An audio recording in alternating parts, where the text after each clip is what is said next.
చూస్తున్నారుగా ఈ ఫోటో రెడ్డి గారి అమ్మాయిది ఎంత ముచ్చటగా ఉందో.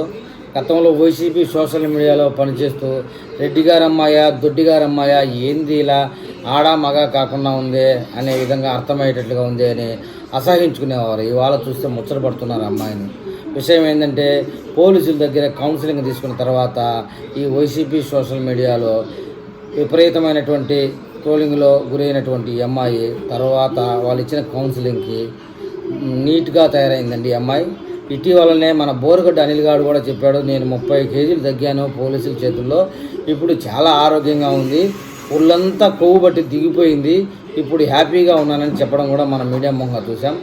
ఏది ఏమైనా గుడ్డుకు ఒక దెబ్బ మనిషికి ఒక మాట అన్నారండి. మొత్తానికైతే పోలీసులు ఈ రెడ్ బుక్ వ్యవహారంలో చాలామందిని ఇలా మార్పు తెస్తున్నారనే విషయంలో ఎలాంటి అతిశయోక్తి లేదు. మరి మీరు ఏపీ ప్రజలు ఈ విషయంలో ఏమని కామెంట్ చేస్తారో చూద్దాం.